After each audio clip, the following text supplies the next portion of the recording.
and fervently. But still, this does not make prayer easy. For if the assurance of acceptance is one difference between human and divine communication, the other difference is the uncertainty of response. We cannot know if anyone is truly listening to our prayers. So is prayer truly a dialogue, or is prayer a monologue? Any response in our lives to prayer is erratic at best. At times, it is tempting to believe that something has been granted in answer to our request.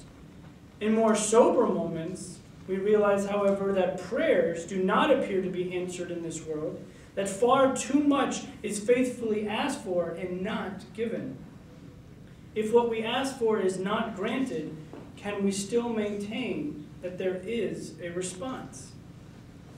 Only inside each one of us can we feel if there truly is any reply.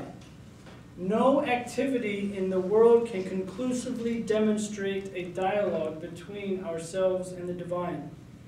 Perhaps in the subjective chambers of our souls, one may conclude that there was communication, but it is highly personal and ever uncertain. And everyone who prays struggles with the deep fear that at this time the only answer will be absence or silence. So I assert, one of my favorite 20th century teachings, that if prayer is talking to God, then the study of our scriptures or our sacred text is God talking to us. The next question I would pose would be, why do we pray? There are many answers to this question. Answers include a question that many believers would actually ask in response. How could I not pray? A committed Jew prays because prayer is one of the Jew's main obligations, one of the many obligations that a Jew has. Reflecting on the question, I favor the answer suggested by Rabbi Louis Jacobs, who attempts to answer why a Jew should fulfill any of the commandments in his book, A Jewish Theology.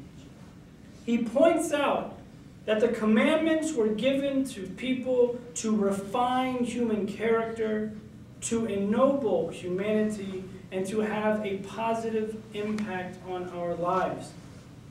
Take, for example, another scenario.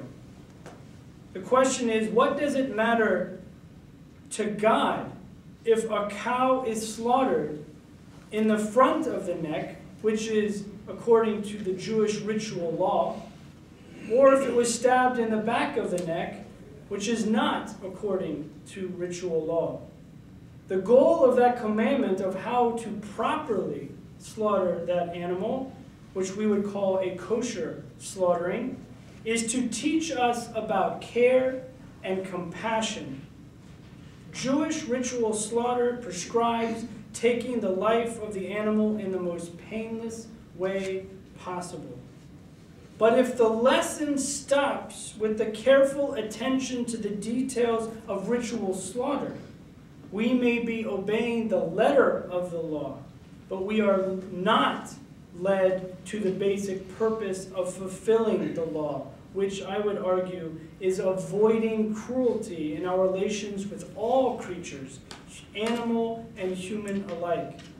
Hence, observing the dietary laws is meant to influence human character so that we act with compassion, leading us to exemplify virtues in our lives and bring us closer to perfection, to being godlike in our behavior. Therefore, I would argue that the purpose of prayer is not to know God, but to be known to God.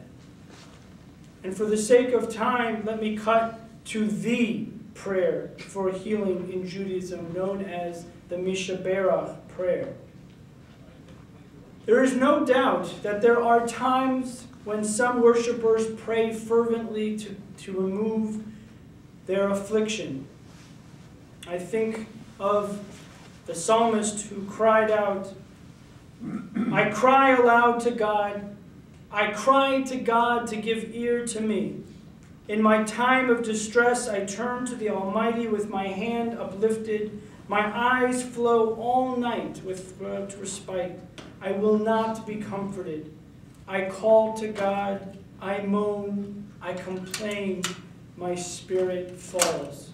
Psalm 77. These individuals hope that God will be moved by the fervor of their prayers to take note, to intercede, and to cure. God here is anthropomorphized as a supernatural being who cares about individual persons and their day-to-day concerns, as a friend or as a parent might care. God is thought to be moved by words and stirred to action in response to our action. Now, some worshipers do not believe that God listens to prayers and then chooses whether or not to answer them. Rather, they understand that our words of worship in no way alter God or change God's course of behavior or conduct. They can, however, alter ours. That is, that our prayers can remind us of the best in ourselves and inspire us to rise above the ordinary understandings and accomplishments. Nowadays, I teach that prayer is a self-reflective act. It has more to do with us than it does with God. In a wholly naturalistic way, the words of prayer themselves and their being offered in community bring us strength, they bring us hope, and they bring us comfort. I'd like to conclude by saying that there are times when prayer holds no request or no expectation, but rather a simple, kind communing with God, a simple, profound being in God's presence.